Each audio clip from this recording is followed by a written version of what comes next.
Welcome to Mission Sunlight. This quarter we are learning more about the work among particular people groups within the North American Division. In the early years of Canada and the United States, many immigrants arrived to begin new lives. They came with hopes, anticipation, and dreams. Many learned new trades, and most learned a common language, English. Today, another group of people are coming to North America with hopes, anticipation, and dreams. Refugees who are seeking a home where they can live in peace and be out from under the fear of persecution are adding to the fabric of communities in the United States and Canada, as well as other countries around the world. At the end of 2009, the United Nations High Commissioner for Refugees estimated that there were 43.3 million people who had been forcibly displaced. Many of these are persecuted and in danger because of wars that are being fought in their country. Even among early empires such as the Hittites, Babylonians, and ancient Egyptians, people who fled persecution were granted asylum in foreign lands. Modern-day governments around the world participate in the practice of resettling refugees. The world has seen examples of many refugees during the past decades. The Cambodians who gathered along the Thai-Cambodian border during the late 1970s and early 80s, the displaced Sudanese, the Burundians who fled first to Rwanda and then to Tanzania, and Bosnians and Azeris are just a few examples. One of the people groups experiencing much persecution is known as the Karen tribe. They live in the Southeast Asian country of Myanmar, which was formerly known as Burma. For decades, the Karen have been hunted down and forced to flee from the government soldiers. Because of their plight, the United States and other countries have opened the way for Karen to establish new homes far from the dangers of the jungles of Myanmar. When I was 11 years old, when they captured the whole of our family, except my brother and my sister, and they took us all to the toll number 2 jail. Yes, and they separated us from our mother because according to their plan, they wanted to separate us separately, so they're afraid that my father's armies will recapture us again. Saul, too, and his siblings were in jail for 1.5 years before they were freed, when family members were able to raise enough money to gain their release. Sadly, his mother spent another year in jail before she was able to gain her freedom. Eventually, the family was able to escape to a refugee camp in Thailand. We spent in Thailand about 10 years before we have a chance to come here. I born in a small village called Lebota, and I have to leave my village when I was 7 years old. The reason that we have to leave is because of my father's work. He's chief of the village, and that time the government is really not happy with the Karen people. As the chief of the village is the first target for the government. We cannot reach to the border immediately because of the distance, because of the family needed. So it took a few years to reach to the border. Although Jimmy and his family had reached the border of Thailand and settled there, they still weren't safe from government troops. They bombed our village called Metawa. This is the village at the border of Thailand. And only 1 week, the village completely burned out with the fire. So from that time, we crossed the border to Thailand. Life in a refugee camp is not easy. Housing is primitive. Refugees who are living in the camp are not citizens of the country where they have settled, so the camps are heavily guarded. Special passes must be secured from the proper authorities to enter and leave the camp. Non-governmental aid organizations, such as the Adventist Development and Relief Agency, or ADRA, provide daily necessities such as food, water, healthcare, and even education.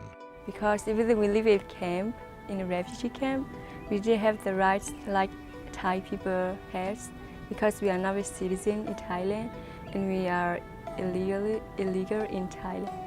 When refugees are living in the camps, they must complete an application and approval process to be resettled in another country. This takes time and patience. Approvals and clearances don't come quickly. During a recent year, fewer than 80,000 refugees from around the world were granted resettlement status in the United States. Many of the Karen practiced the traditional religion of Buddhism. Missionaries such as Eric B. Hare left their homeland and journeyed to the land of the Karen to tell the story of Jesus. The Karen were a receptive audience, and many accepted Christ as their Savior. Today, among the respected elderly Karen, there are those who remember Elder Hare from their childhood. The influence of the Christian missionaries has affected generations of Karen who continue to be faithful followers of Jesus. Jimmy's father worked among his people in the refugee camp. After he left the village, he started working with the people, and that time he started working for the church. People didn't recognize him as a minister, but he's a volunteer worker for the mission work. When we are in the camp, he served as a pastor for the member in the refugee camp. Although Jimmy watched his father lead others to Jesus, he wanted to work for his people in other ways. And that time I was still young. I'm not interested in working with the church because of this problem. I want to help my people in some way, something. But all the time my father encouraged me to work for the church. He wanted me to work for God. But I all the time say no. I want to help my people in other way. God doesn't give up on us easily. For Jimmy, God sent a teacher who encouraged him to study and prepare himself for working with his people. After I finished my high school, I still want something that to do for my people. My teacher also all the time, she's encouraged me to work for the church. He asked me one day, he said, Jimmy, when you finish the school, what you want to be? I said, I want to be a Christ soldier. I want to defend my people. And she said that, no, we have a lot of Christian soldiers, but we want God soldier for your people. I just smiled, I said, maybe no. And then I worked with her, I worked as a teacher in her school for 3 years. And I thought that this is enough. I better find another way for my future life. Jimmy believed that God would lead him, but never thought he would be a pastor to his people. When God wants you to do something, He will provide it. Eventually, Jimmy Shui was able to receive theological training and did become a pastor to the Karen. Raised as a Buddhist, Saul too learned about Jesus during his early school years. Before I became a Seventh-day Adventist church member, I was strong Buddhist. My parents are very devout Buddhists. I studied at Arabis Hair School at Ondor for 2 years. Just after I left, that is about when I was 9 years old. And after I quit that school, we were arrested by the Burmese army and we were put in a jail. As he languished in the jail, the Bible stories that Saul too learned in school came back to him. Because of the Buddhist culture, every night in front of the jails, there was a Buddha image that every prisoner must worship when they rang the bell at 8 p.m. every night. That night, when they rang the bell to worship that Buddha image, something touched me, impressed me, that I should not worship that image. Something says to me that that is not the kind of God that help you. If He helps you, you will not be here in the jail. So I refused and I turned my back at that image that night. I remember the story also about Daniel and his friends, and during that time, the Buddhist time. So I refused to worship that. After leaving jail and then fleeing to the camps, Saul too was eager to learn more about Jesus. It was in the camps where Saul too committed his life to his Savior. I get a chance to study about Jesus Christ again. Yeah, I started baptized there. So I believe that is the call from God. Starting your life over in a new country where everything is so different is not an easy path. Imagine not being able to speak the common language or riding on an escalator in a store for the first time. Think about walking into a grocery store and seeing all the food available after you have lived through times when there was nothing to eat but leaves from the trees or bush. Refugees from any country are faced with a myriad of changes to which they must adapt and learn. It's like a new country, new culture, new people. We feel like a little different. We feel like a little lonely. We feel like we are separated from there. maybe because of the language or the culture. Because for our culture, people know you and you speak the same language, you grow up in the same culture, you understand, automatically you understand whenever you go in your area. But here in different country. We are so excited about in here, and we very happy because we want to gain our freedom, and we have the right to go to school, and we have friends in school also, and the teachers are very nice to us, and they try very hard for us. But it's really hard for the first year because we don't really speak English, none of English, but after 2 or 3 years it's much better. On October 29, 1914, Ellen White wrote the following message in the Review and Herald. Her words have special significance today. God would be pleased to see far more accomplished by His people in the presentation of the truth for this time to the foreigners in America than has been done in the past. As I have testified for years, if we were quick in discerning the opening providences of God, we should be able to see in the multiplying opportunities to reach many foreigners in America, a divinely appointed means of rapidly extending the third angel's message into all the nations of the earth. God in His providence has brought men to our very doors and thrust them, as it were, into our arms, that they might learn the truth and be qualified to do a work we could not do in getting the light before men of other tongues.